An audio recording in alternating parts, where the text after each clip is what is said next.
mundo acomodado direitinho, gente? Os intercessores estão de olho em vocês, intercedendo por vocês, para que vocês possam tirar o proveito daquilo que Deus tem para fazer, está fazendo, vai continuar a fazer até terça-feira. Até terça-feira no acampamento, né? Depois ele vai continuar fazendo. Amém? Eu quero tratar de um assunto com vocês nesse acampamento. E hoje eu vou estar dando uma base dentro desse assunto. E terça-feira eu vou terminar. Eu vou falar uma coisa aqui agora que eu não entendo muito, mas o Marcinho, o presbítero Marcinho aí pode me ajudar. Uma construção, vai construir uma casa, ela tem 3 fases, né? Principais. Você faz uma base, levanta a casa e cobre, e depois a terceira fase vem o acabamento.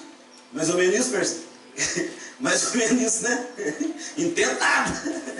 Mas é mais ou menos isso. Então é o que a gente vai fazer, né? Hoje uma base, né? Na terça-feira a gente dá uma levantadinha e põe o acabamento. Em nome de Jesus. Amém. Terapia bíblica. O que é uma terapia? Quem sabe o que é uma terapia? Hã? Tratamento. Ajuda. Terapia bíblica, tratamento de um determinado tipo de doença. Então, terapia, tratamento de um determinado tipo de doença. Ok? Vocês estão aqui, né? Amém? Amém? Todo mundo atento, acordado? Amém. Ok. Então, eu quero tratar desse assunto. Irmãos, existe nos nossos dias um tipo de miséria que está vindo, sempre teve, mas que nesses últimos tempos está vindo com muita intensidade. Não é uma miséria social. Não é uma miséria social, porque hoje as pessoas têm condições de vestir uma boa roupa, os tênis são Nike, Adidas,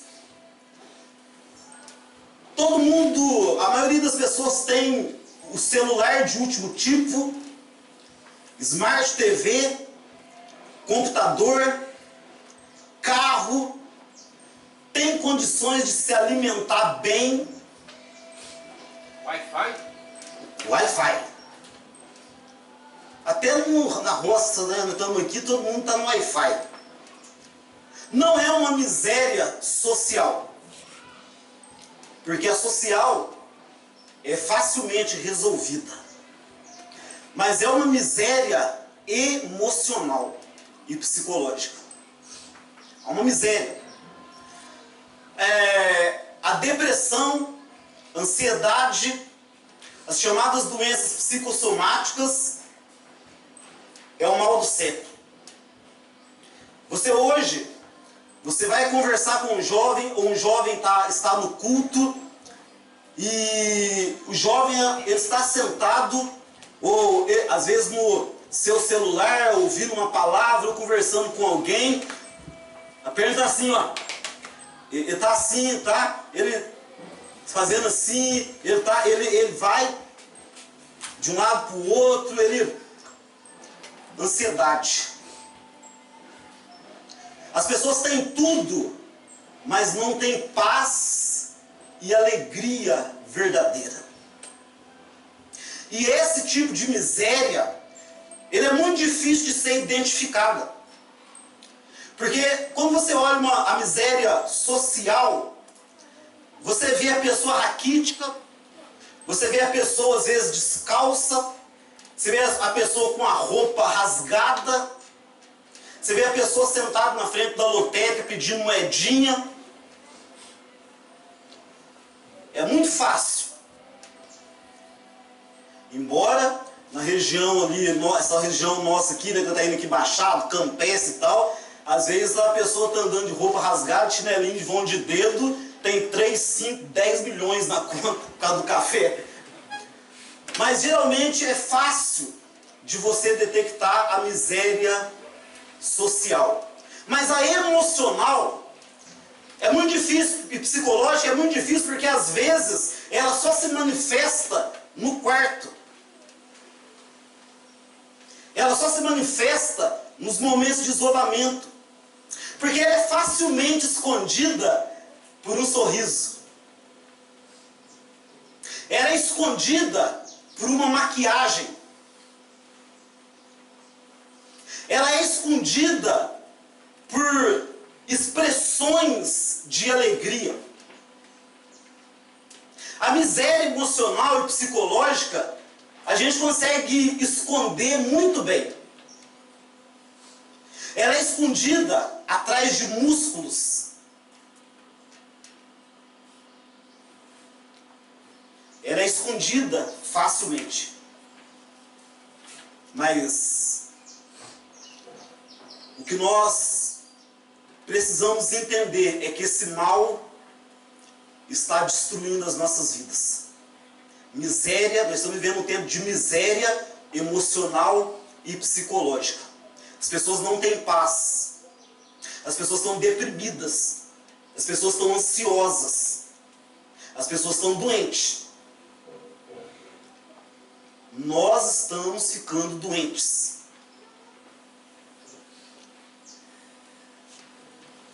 Nós não estamos conseguindo ter vida.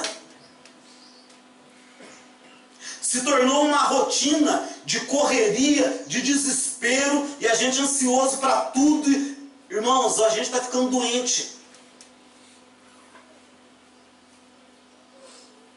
E isso, nós precisamos tomar uma atitude enquanto é tempo. Isso precisa ser tratado.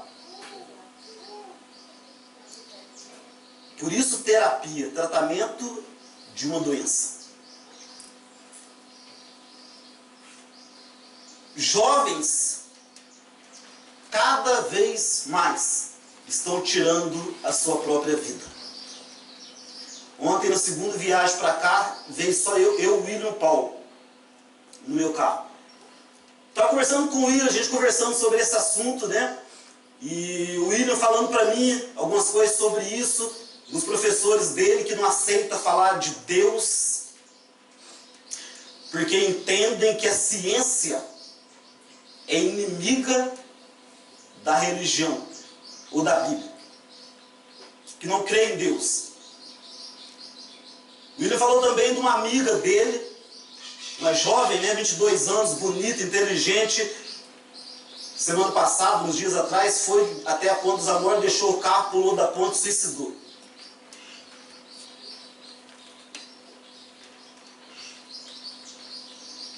Isso precisa ser tratado, gente.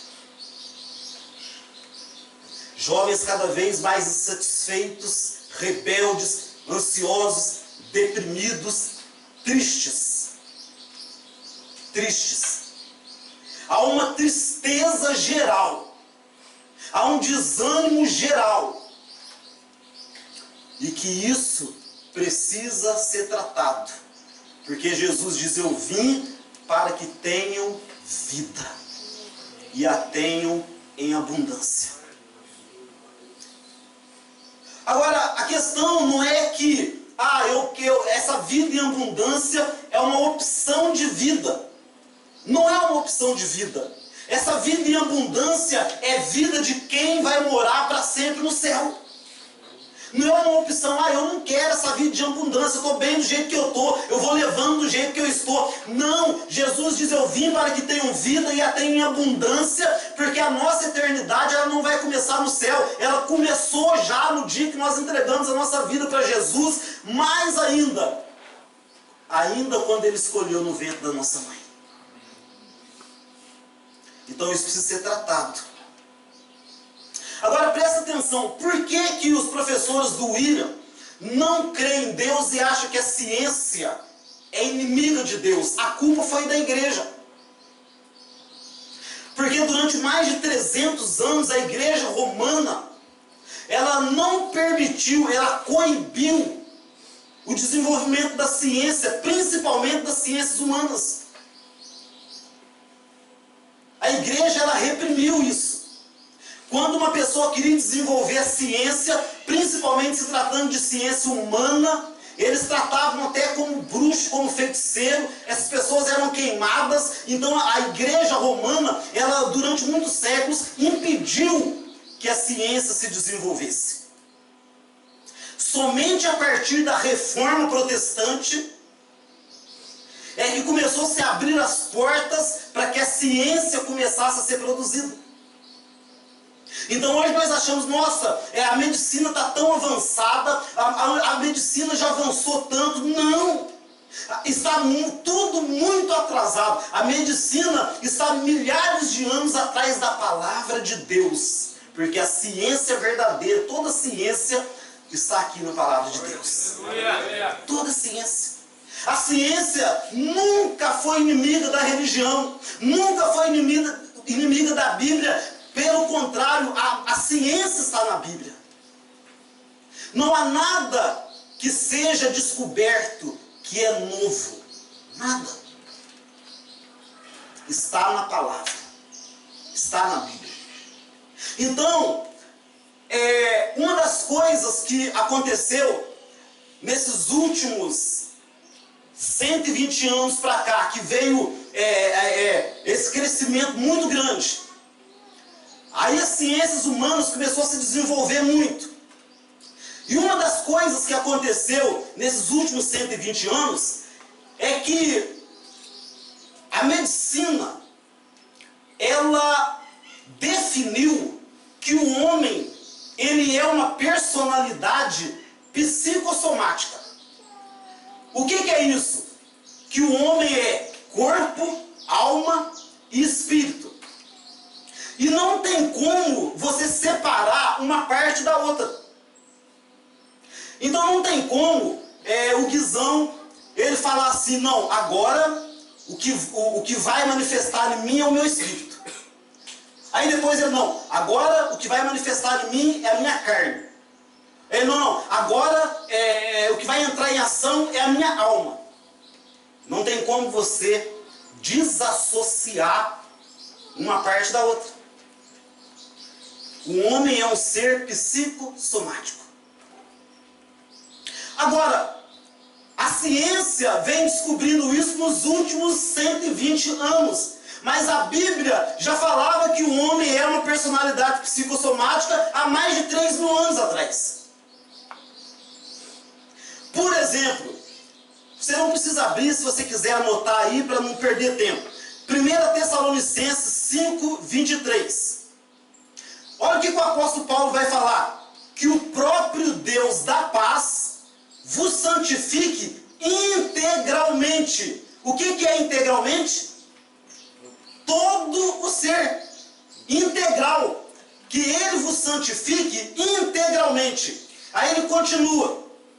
Que o vosso espírito, alma e corpo.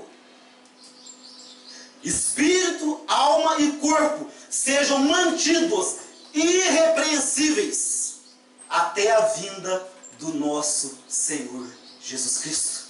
O que ele está falando aqui? O homem é uma personalidade psicossomática. E ele tem que manter tanto alma, corpo e espírito santificado até que Jesus Cristo venha. Preste atenção. Jesus Cristo vai vir. Glória a Deus. Buscar a sua igreja. Ele está vindo. E ele vai levar um povo. Que povo é esse? Que está cuidando da sua saúde. Do espírito, da alma e do corpo. Está vendo como a Bíblia já falava disso? Aqui nós estamos falando de mais de 2.000 anos. Mas se você quiser voltar mais atrás, Salmo 73, 21 e 22. Olha o que diz o salmista. Quando o meu coração estava amargurado e no meu íntimo curtia inveja, eu era um insensato e ignorante. Olha só. Eu era um insensato e ignorante. Minha atitude para contigo era semelhante de um animal irracional. O que o salmista está falando? Quando no meu coração, sede da alma. O que ele está falando aqui? Estava amargurado. Amargura, sentimento da alma. Meu íntimo, alma. Curtia a inveja. Inveja, sentimento da alma. Aí o que ele fala? A minha atitude então, para contigo, para com as pessoas, eu era ignorante e insensato, ou louco. E a minha atitude para contigo, para com as pessoas, era como de um animal irracional. Está falando que o homem é o que aqui? Ele está falando do que? Da totalidade do homem. Provérbios 14, 30. A paz de espírito é saúde para o corpo, mas a inveja corrói como câncer. Olha o que ele está falando. Paz de espírito. Saúde para quê? Para o corpo. E inveja o quê? Sentimento da alma. Corrói como câncer. Sabe que a medicina também, recentemente, já descobriu isso.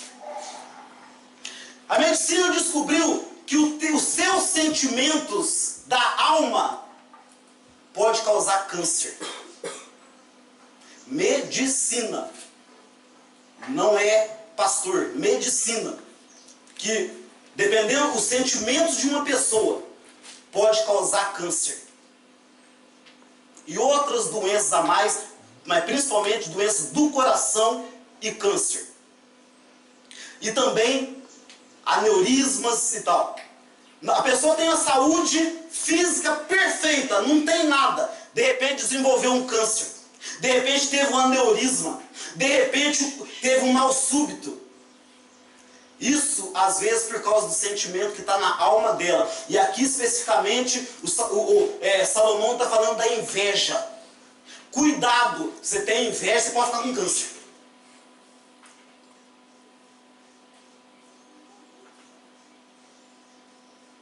Ai, como eu queria ter aqueles olhos do Léo. Tá vendo como que eu sou teu amigo? Cuidado, preste atenção, o sentimento da alma pode trazer doença para o corpo e levar à morte. Está vendo como a Bíblia está falando do que a medicina está descobrindo? Provérbios 17, 22. O coração alegre é remédio de grande eficácia. Coração, está falando de quê? Alma, coração como ser, alma, não o órgão apenas, falando. O coração bem disposto é remédio de grande eficácia, ou alegre, mas a alma deprimida corrói até os ossos do corpo. Tá vendo? Doença o quê? Psicossomática. Um coração alegre, bem disposto, onde nós podemos encontrar essa alegria? Em Jesus Cristo. É remédio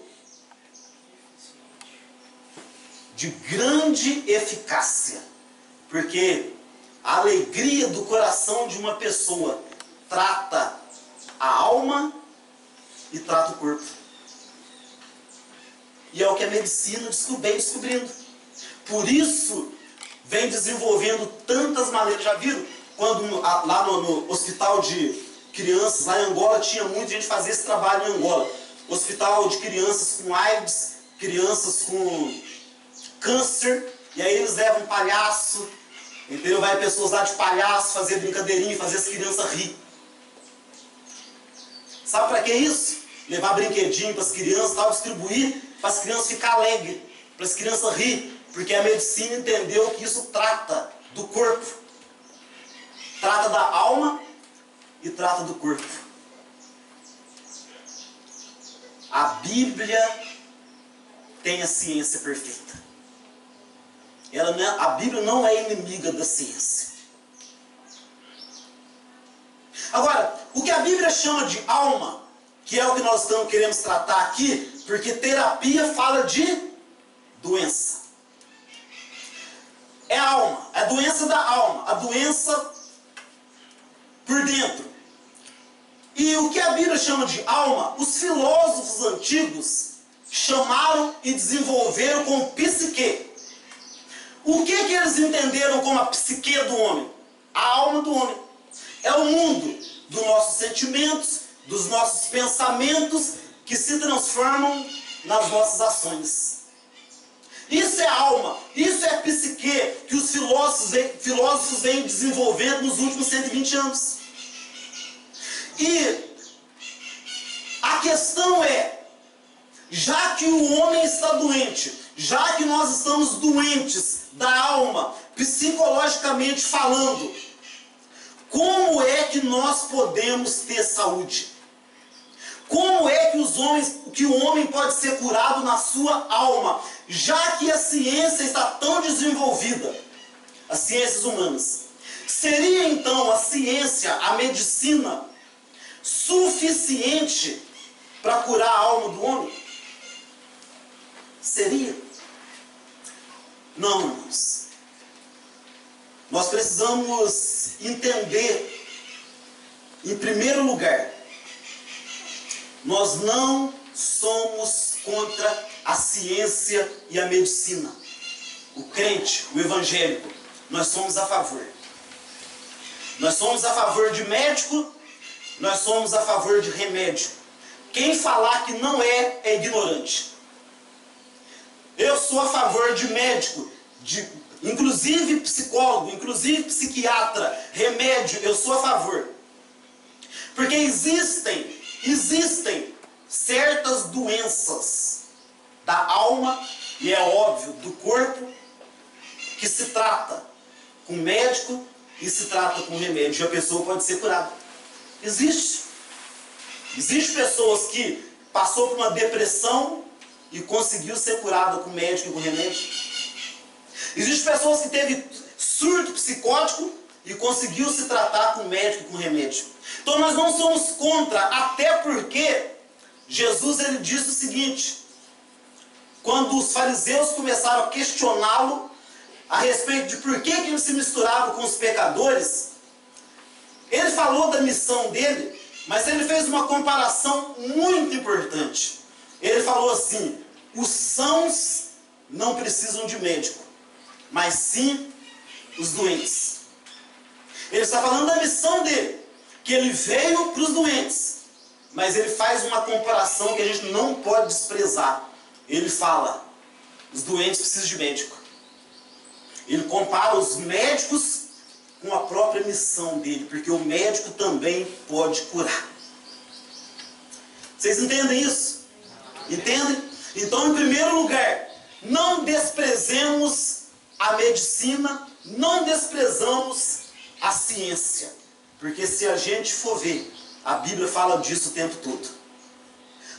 Mas, porém, todavia, a grande maioria dos casos não se trata com médico e com remédio. Não se trata. Se fosse assim, nós não estaríamos doentes. Nós somos a geração que mais consome antidepressivo, remédio para ansiedade, remédios para dormir, calmantes. Nunca a indústria farmacêutica faturou tanto com esses tipos de remédio. Cada dia é lançado um remédio novo. A pessoa que não consegue dormir, preciso de remédio. A pessoa ansiosa, eu preciso de remédio. Eu preciso... Cada vez mais nós estamos nos entupindo de remédio. Mas continuamos doentes. Quer dizer, em primeiro lugar, o pastor está falando que é pecado tomar remédio. Acabei de falar que não. O pastor está criticando aqui quem está tomando remédio. Escute só. eu vou falar para você, alguns dias atrás, algum tempo atrás, do final do ano para o começo do ano, a Cíntia da nossa igreja me arrumou um remédio para dormir.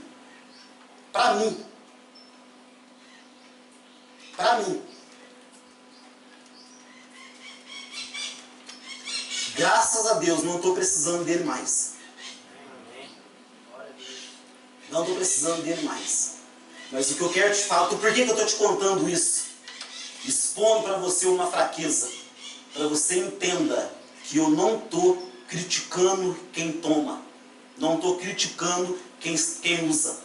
Entende? O que eu estou falando aqui é que existe uma cura que pode ser definitiva. Amém. Então, entenda isso. Não desprezemos a ciência, mas entendamos isso.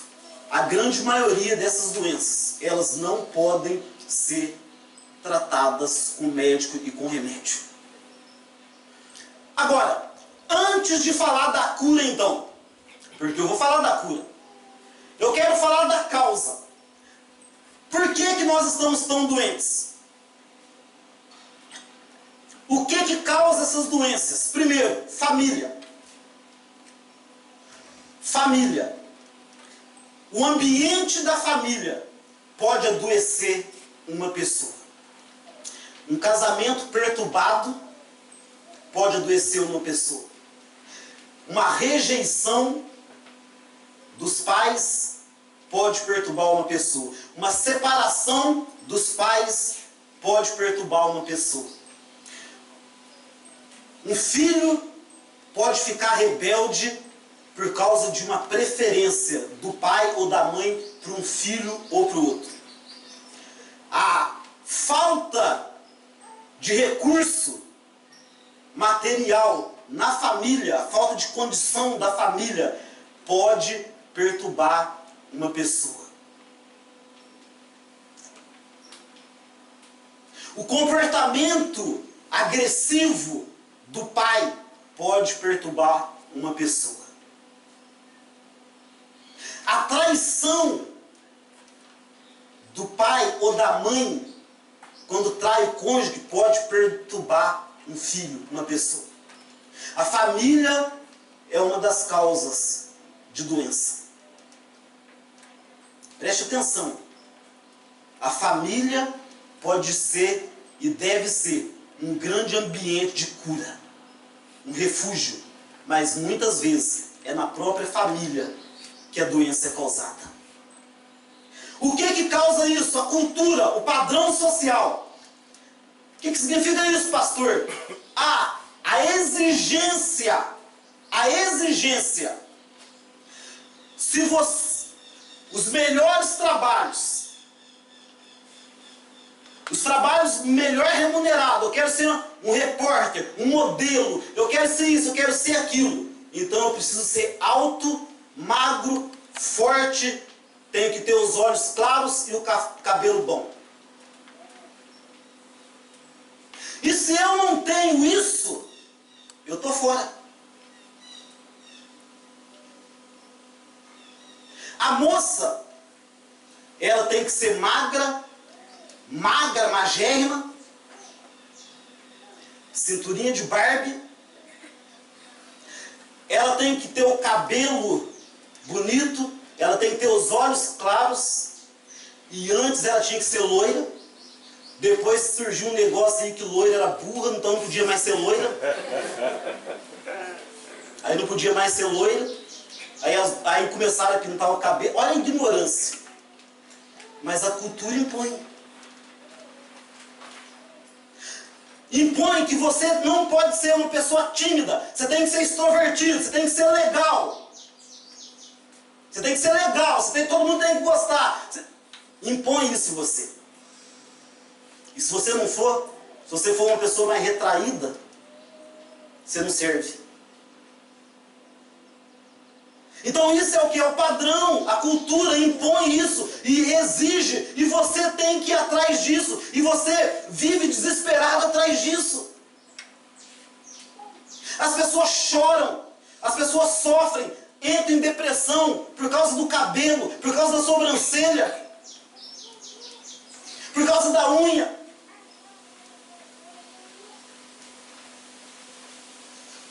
Porque isso é imposto.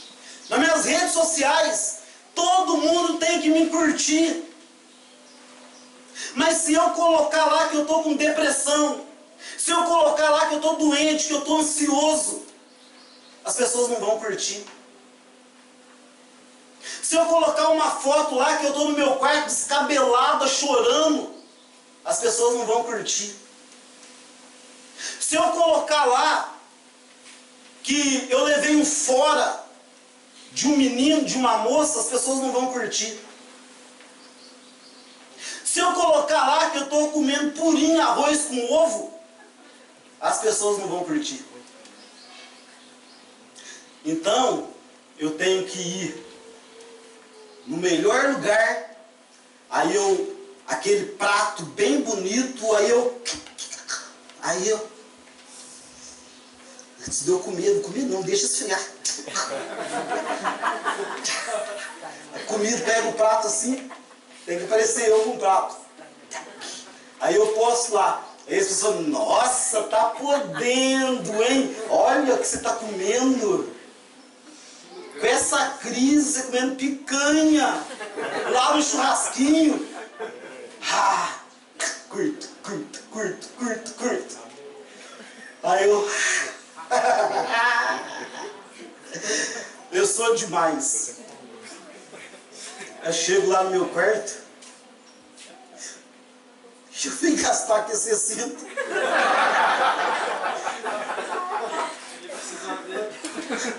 Que a conta lá que eu vou pagar lá, e agora a conta de água, de luz. Aí, vou tirar uma foto, mas eu não vou tirar a foto na hora que eu acordei descabelado. Vou arrumar bem, vou me produzir. Aí eu tiro lá. Aí, peraí. Nossa, uma manchinha aqui. Photoshop. Nossa, que parece que tem um... Não, Photoshop. Aí passa lá. Aí as pessoas, nossa, que linda que você tá, que lindo que você tá. Nossa. Aí eu olho no espelho, tá tudo lá. A manchinha só saiu na foto. A ruga só saiu na foto. Continua lá. Mas aí a gente tá correndo atrás disso. Nossa, correndo atrás disso. Causa ansiedade, entendeu? Ansiedade. Acabou o culto. Aquela foto que eu postei ontem na festa. Será que ela curtiu? Será que alguém curtiu? Quem falou alguma coisa aqui? Ninguém falou nada. Será que ninguém vai falar nada? Será que o povo está sem internet? Não, eu acho que o povo está sem Wi-Fi. Não, acho que é domingo, carnaval. O povo dormiu até mais tarde. Vamos esperar depois do almoço. Nossa, só 5 curtidas, meu Deus do céu. Ansiedade.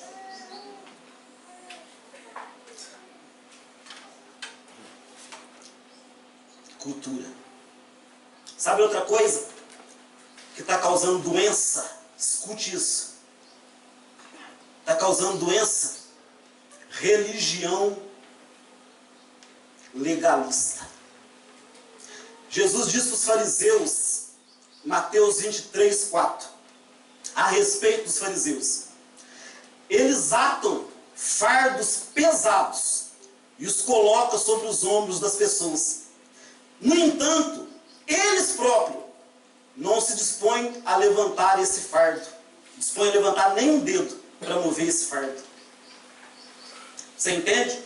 Aí eu que como pastor, presbítero Marcinho como pastor, Joãozinho como pastor, Guizão, não, porque você tem que orar 3 horas por dia, e que não sei o quê, e Bruno, porque você fez aquilo, o outro leva, e põe tal.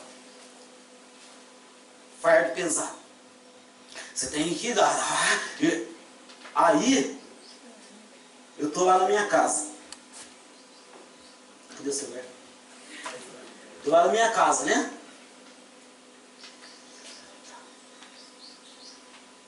Não, peraí, assistindo televisão, futebol, jogo do Flamengo. Combina mais comigo. Jogo jogo do Flamengo, tal. Tô lá assistindo a televisão. Vá, tá. A chuta. Ô, juiz, pipoquinha, Guaraná. Aí o presbítero Marcinho chegou lá em casa. Ô, pastor Chupi.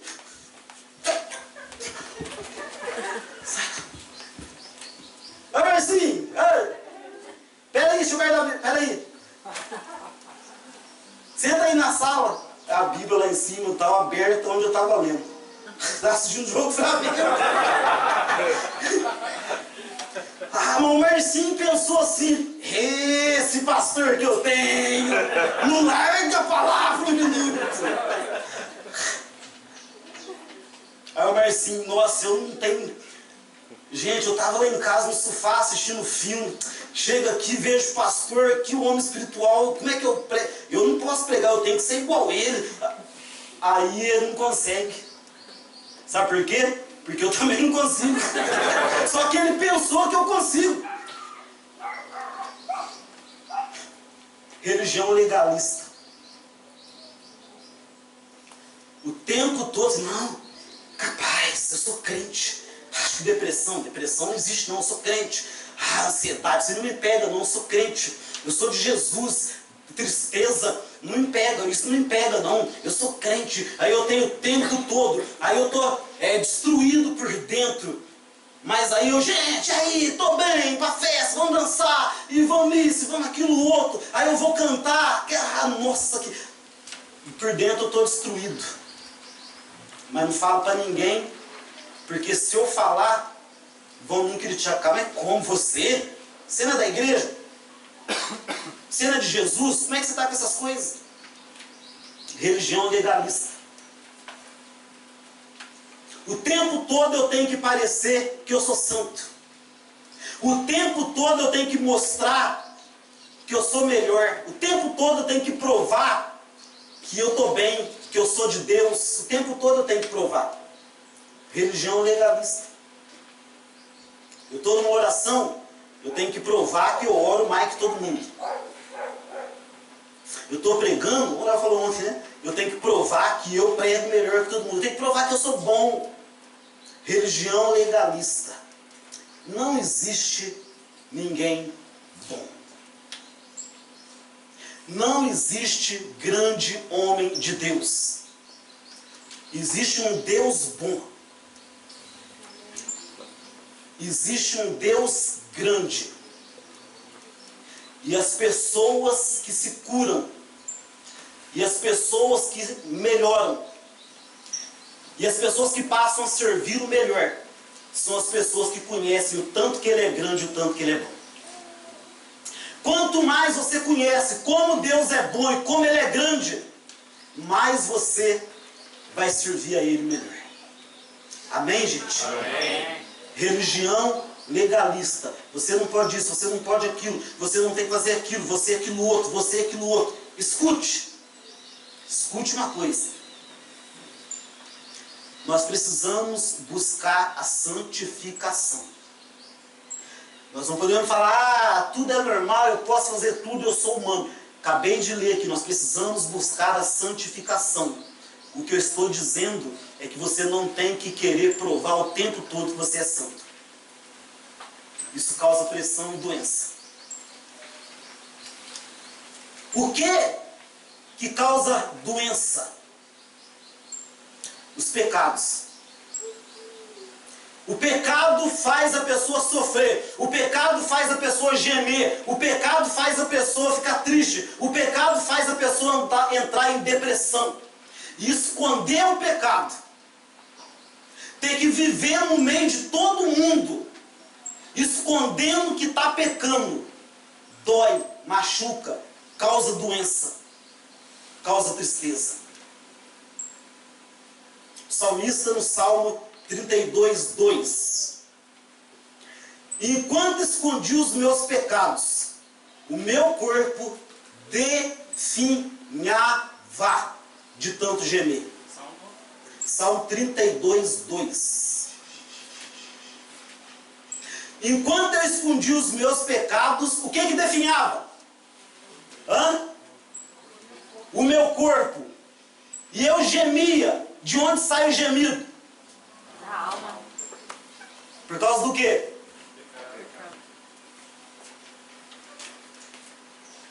O que causa doença principal? A ausência de Deus. O que causa o pecado? O que causa doença? A ausência de Deus. Irmãos, por que nós estamos mais doentes do que nunca? Do que nunca. Por causa da ausência de Deus. Não é que Deus esteja ausente das nossas vidas. As nossas vidas estão ausentes de Deus. As pessoas não têm mais tempo para Deus. Porque muitas vezes a pessoa chegava em casa triste, cabisbaixa, deprimida, e ela era crente. Às vezes ela não encontrava, não tinha o que fazer. Às vezes ela acabava, vou orar. Ah, nossa, eu vou ler a Bíblia. Hoje, ela chega em casa triste, depressiva, tudo. Agora tem um outro Deus para me buscar.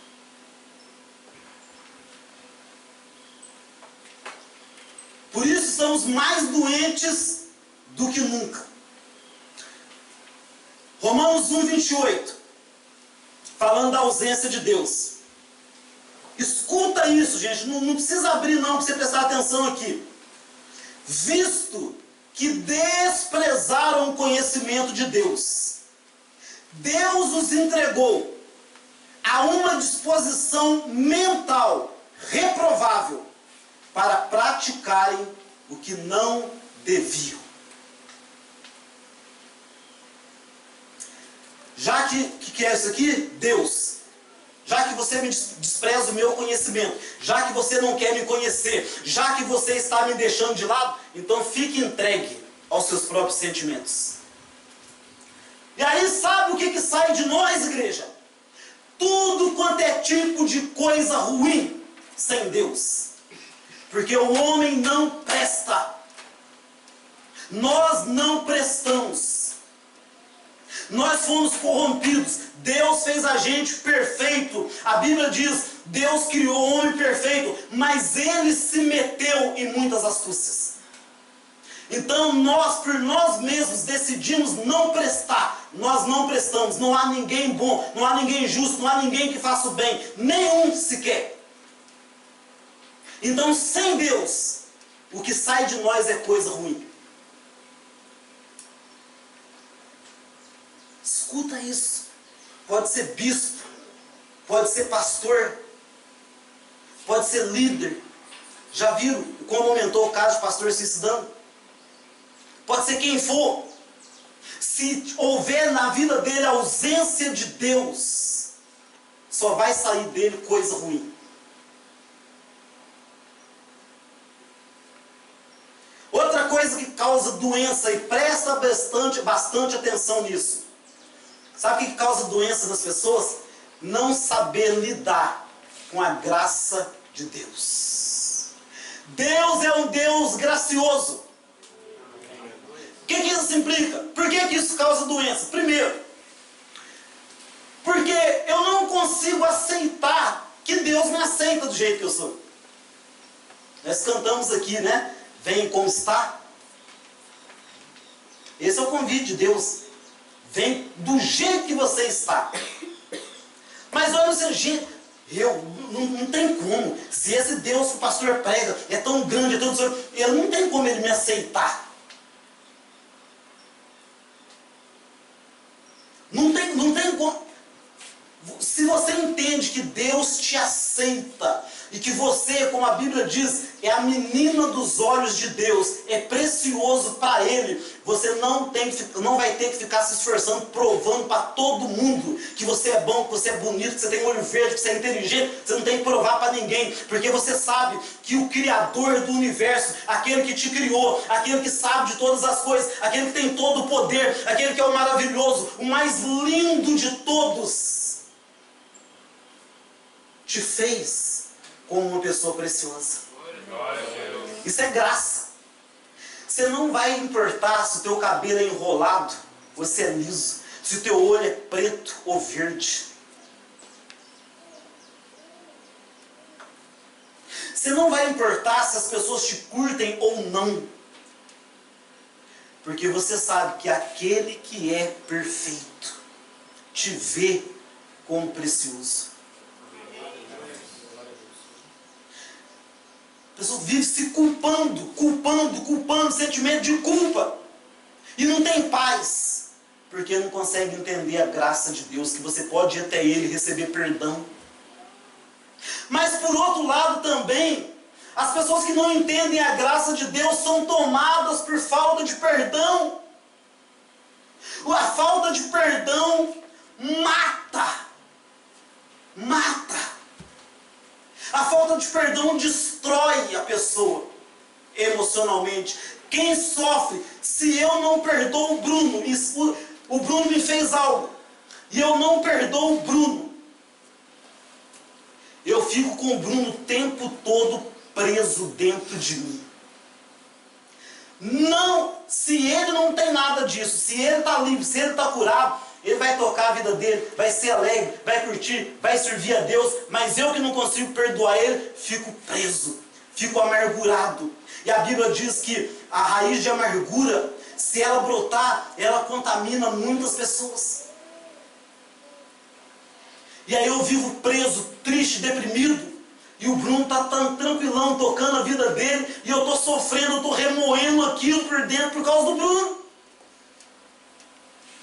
Porque eu não entendo que se Deus me perdoou, eu também posso perdoar aquela pessoa, porque eu não sei lidar com a graça. Eu não recebi a graça, então eu sou uma pessoa desgraçada. Você entende isso? Desgraçado, desprovido de graça. Eu fico com ele preso dentro de mim, remoendo aquilo. E fico doente. Falta de perdão, amargura, rancor. Pode dar câncer, aneurisma, mal súbito e levar para o inferno. Levar para o inferno.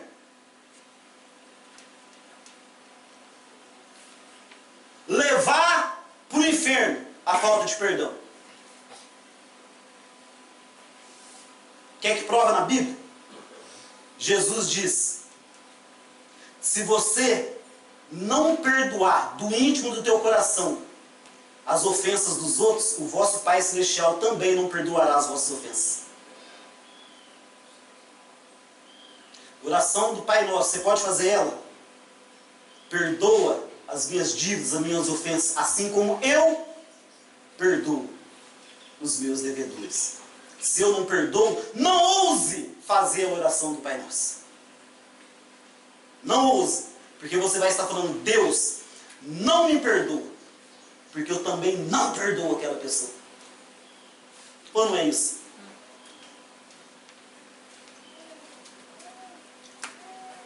Doença mata e leva para o inferno. Falta de perdão. Por que isso acontece? Não saber lidar com a graça de Deus.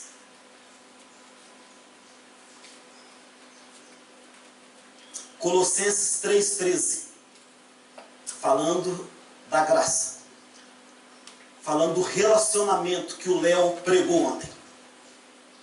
Suportando-vos uns aos outros e perdoando-vos uns aos outros, se alguém tiver queixa contra o outro, assim como Cristo vos perdoou, assim fazei vós também. Quem te fez mal? Quem causou esse trauma em você? Teu pai? Tua mãe? Teus irmãos? Abusaram de você? Zombaram de você? Traíram você? Riram de você? Quem foi? Te causaram um prejuízo? Causou um prejuízo para você? Quem fez isso? Perdoa. Perdoa. pastor, você não sabe o que essa pessoa me fez. Não. Você que não sabe o que você fez para Deus. Você mandou o filho dele para a cruz. Você,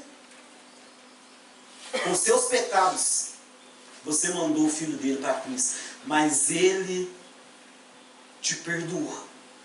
Não só te perdoou, te absolveu. Pai, perdoa, porque eles não sabem o que fazem.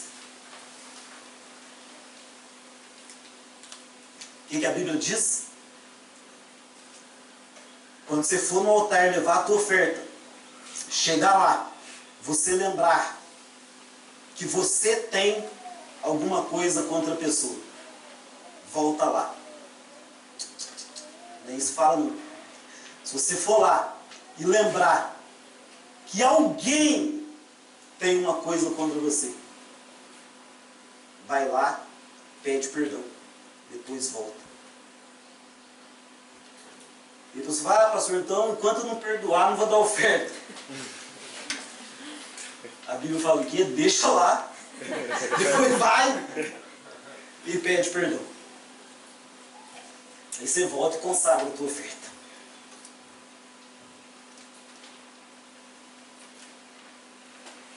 Assim como ele te perdoou, você também deve perdoar.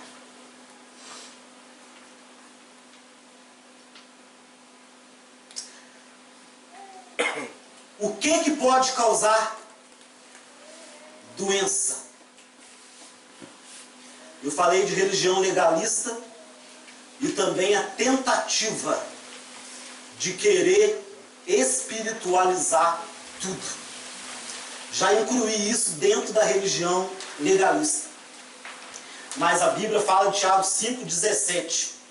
Elias era homem como nós, sujeito às mesmas paixões, tanto que entrou em depressão, isolou na caverna, queria suicidar. Mas a Bíblia fala, ele orou e por 3 anos e meio não choveu sobre a face da terra. Quem era Elias? Homem como nós. Ele tinha corpo, alma e espírito. Ok. Onde então podemos encontrar a Bíblia, já que a Bíblia? Onde então podemos encontrar a cura, já que a medicina não resolve tudo?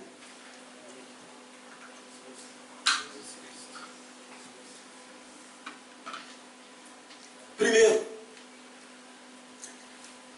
a palavra do Senhor é o principal remédio. A palavra de Deus é o principal remédio. Salmo 19, no versículo 7. Quem leu essa manhã? Salmo 19, no versículo 7. A palavra do Senhor é perfeita e restaura a alma. Ela é perfeita e restaura a alma. Hebreus 4:12. Porque a palavra de Deus é viva e eficaz, mais cortante que qualquer espada de 2 gumes. Escuta isso, gente. Capaz de penetrar até o ponto. Escuta isso. De dividir alma e espírito, juntas e medulas. Fala de quê? Corpo. E é sensível para perceber os pensamentos e as intenções do coração. Pensamentos e intenções do coração. Isso é o quê? Alma. Gente, enquanto a palavra, às vezes fala, ninguém me entende, ninguém sabe o que eu estou sentindo, ninguém sabe o que eu estou passando. A palavra é capaz de saber e de discernir o que você está passando. Isso é tremendo.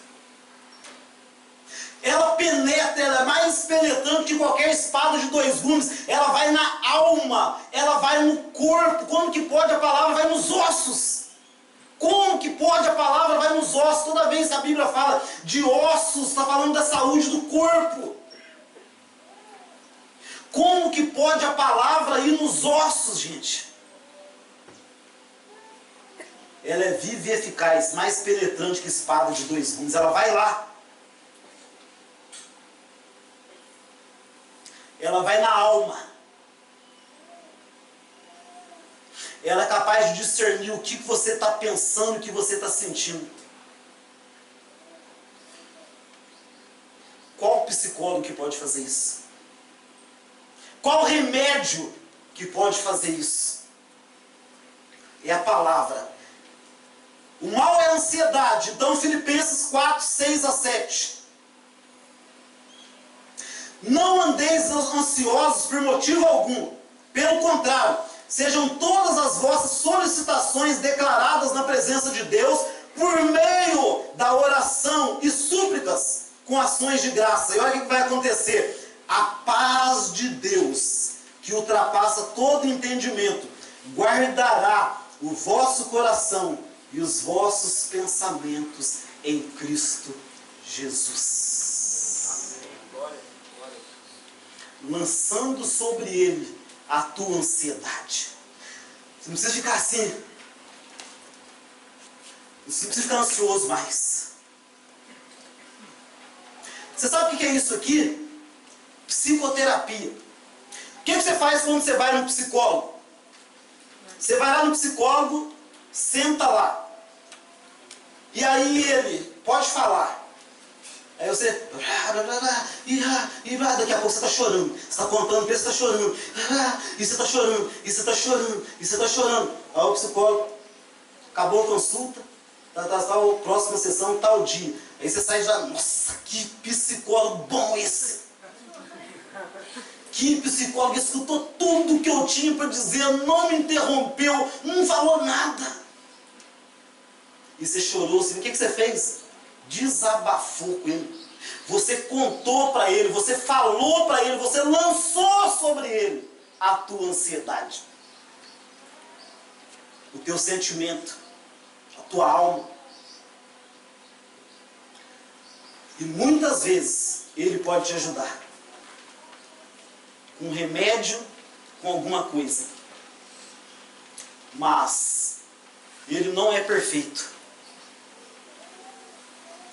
Uma pessoa me falou, o Jorge, pai da Elisa, me falou que uma vez ele perguntou para o psicólogo: mas você escuta tanta gente, você tem tanto problema, tanta coisa, e é o mesmo caso de pastor, né? Você escuta tanta gente, tanta coisa, mas e quando você precisa? Aí o psicólogo falou para o Jorge: eu vou no psicólogo. Eu vou no psicólogo. É a mesma coisa o pastor. Outro dia, o que o pastor faz na hora dele? Vai no pastor. Esses dias, quantos quilômetros tem Nova Serrana, ida e volta? De volta dá 620 quilômetros. Então, um tempo atrás, eu caí rodando 620 quilômetros para ir no pastor. O caminho que você fez dá um pouco mais. Um pouco mais, né? Vai. 650 por aí, para ir no pastor. 680 quilômetros para ir no pastor.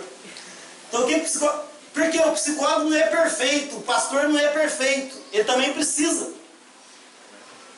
Mas aqui está falando, lança sobre ele toda a ansiedade.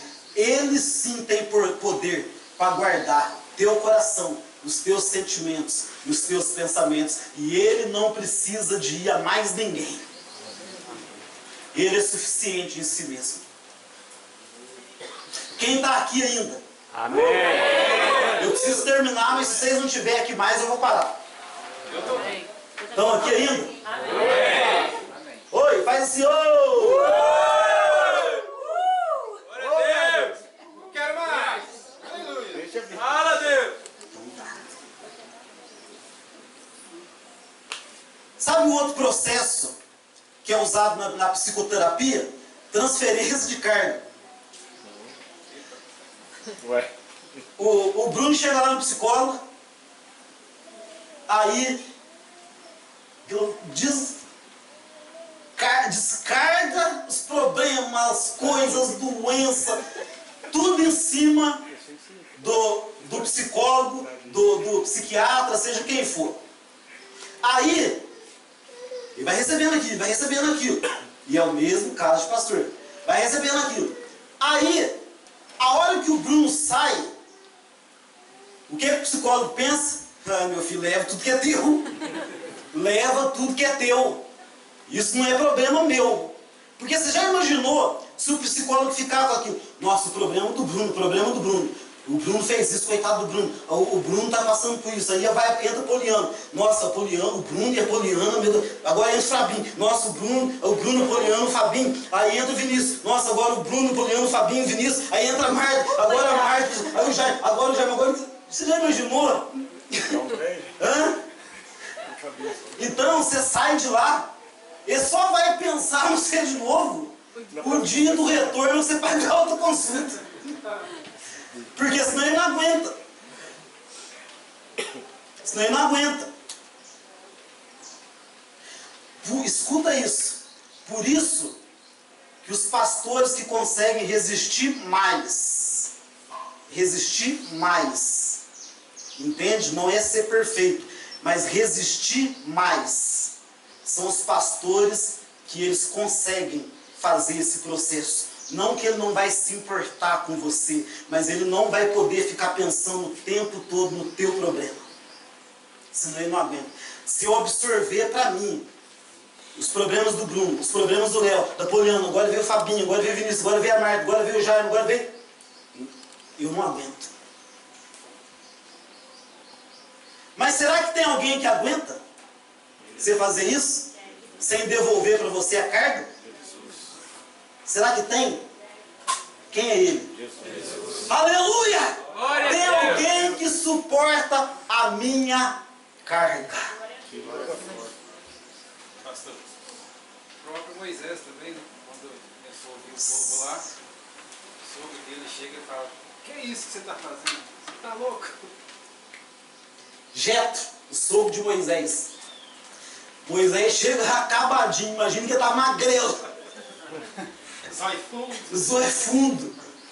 Você está ficando louco, você está cuidando desse povo tudo, ouvindo tudo. Não, levanta o tanto. Por que você acha que tem um tanto de presbítero aí? Líder de jovens e tal. Vai lá no Marcinho. Você é da região 2, vai lá no Marcinho. Vai lá no Léo, vai lá no Léo, filho. Ué, né? Você vai ficar louco, você vai desfalecer e não vai resolver o problema de ninguém. Levanta outros para te ajudar. Amém? A levar as cargas. Mas falando disso, vamos para a Bíblia então. 1 Pedro 5, 7. Lançando sobre ele toda a vossa ansiedade, porque ele tem cuidado de vós. Não precisa ele devolver a carga para você, porque ele faz um convite em Mateus 11, 28. Vinde a mim, todos que estão cansados e sobrecarregados, e eu vos aliviarei. Não vou devolver a carga para você. Tomai sobre vós o meu jugo, porque o meu fardo é leve, e o meu jugo é suave. Na presença dele você pode ir e sair suave. Tem isso agora, não tem? O povo falando suave, estou suave. Não tem isso? Não tem? Hã? Como é que é? Estou suave, né? Só ele pode fazer isso.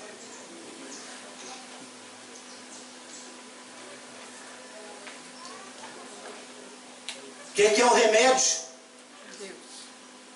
Primeiro a palavra. Segundo a oração. Palavra. Segundo, oração. Por que o presbítero Joãozinho passou aquele vídeo? O que é ciência? O que é ciência? O que a medicina detectou?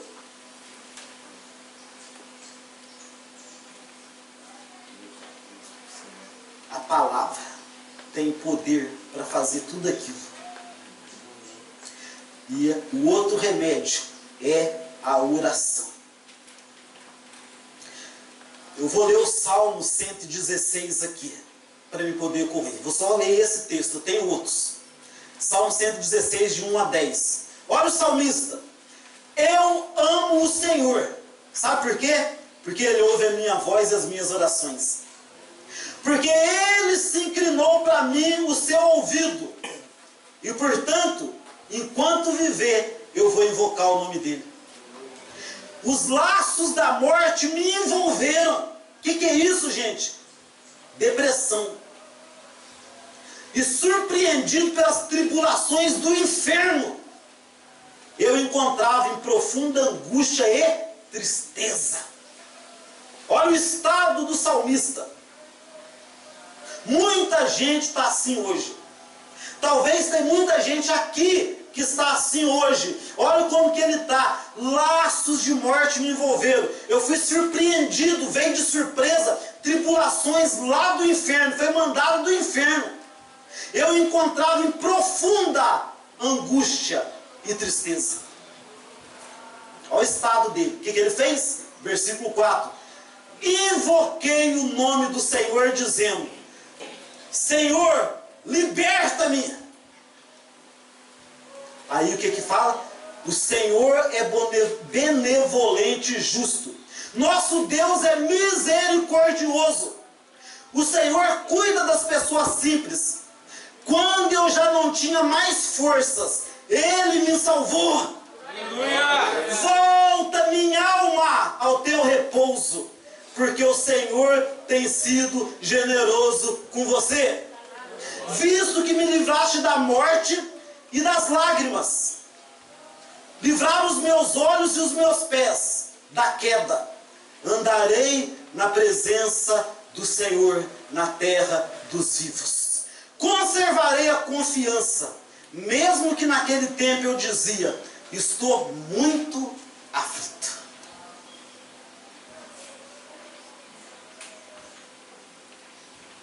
Depressão, profunda angústia, profunda tristeza, mas ele invocou o nome do Senhor, e o Senhor veio e curou através da oração.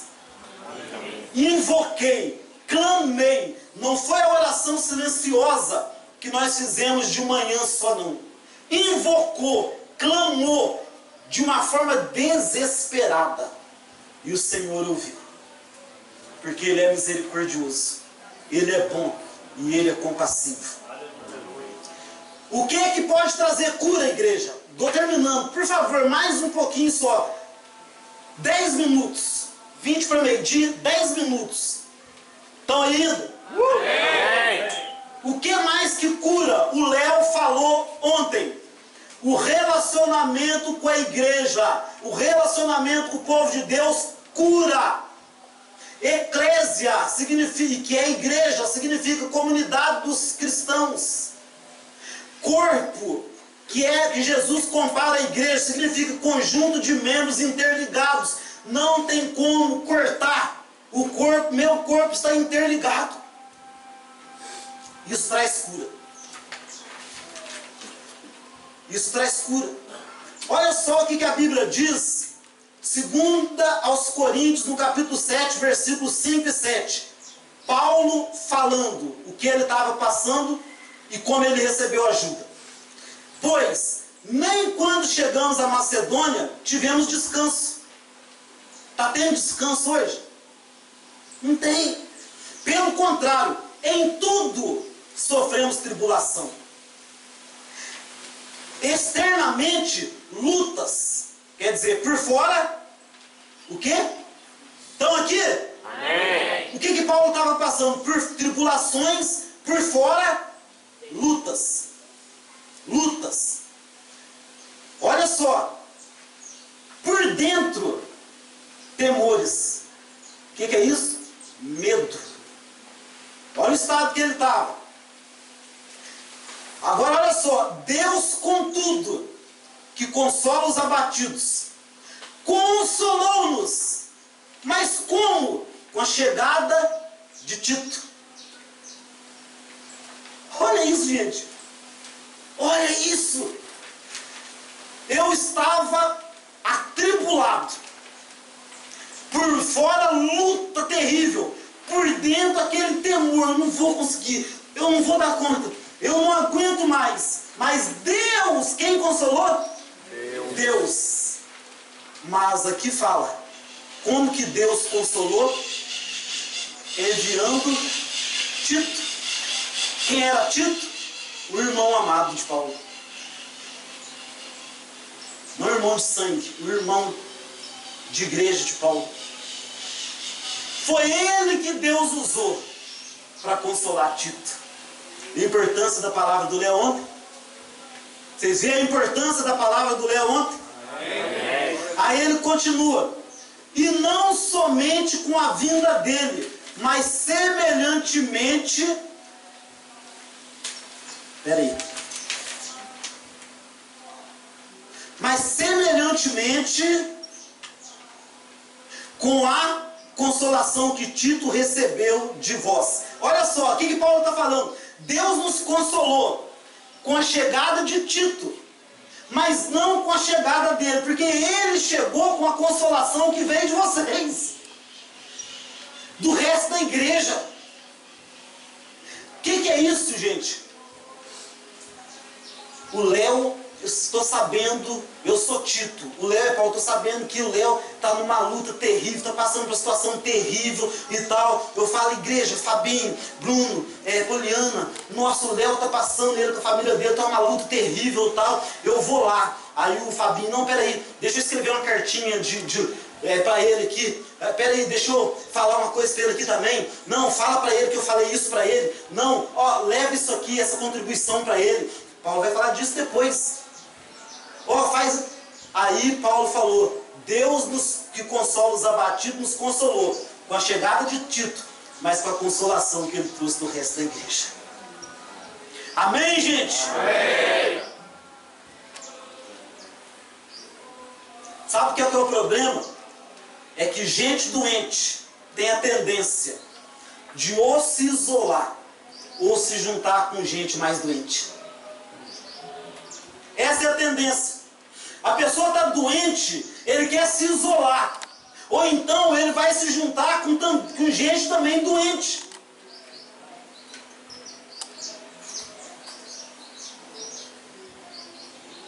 Segundo Coríntios 3, 3 a 4.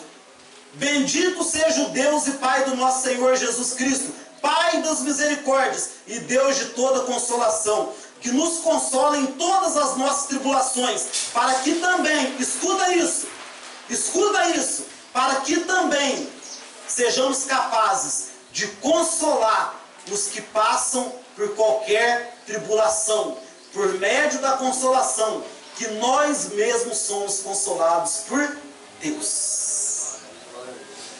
Deus nos consola, para que nós possamos ser fortalecidos para consolar outras pessoas.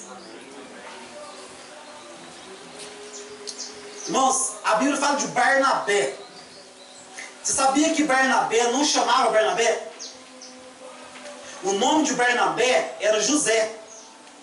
Os outros apóstolos que colocaram o apelido nele de Barnabé. E sabe o que significa Barnabé? Filho da consolação. Sabe por que ele pegou o apelido? Os apóstolos compararam Barnabé com o Espírito Santo. Era aquele Barnabé, era aquele irmão que estava sempre lá. Irmãos, tem pessoas que têm dom para isso. Visão. Você está passando por isso. A gente conhece uma pessoa, eu, Jaime e a Marta, a pastora Diná. Esposa do apóstolo Antônio, do apóstolo da igreja que a gente fazia parte.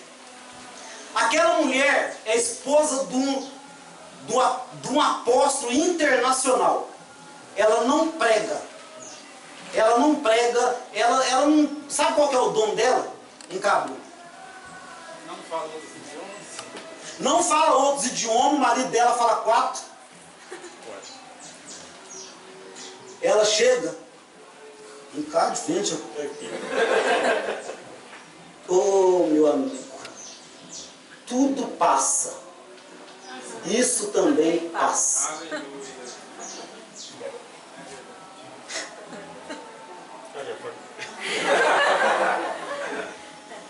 Esse é o ministério da apóstola Diná. Quanta gente foi curada. A Inês foi curada. um abraço dela.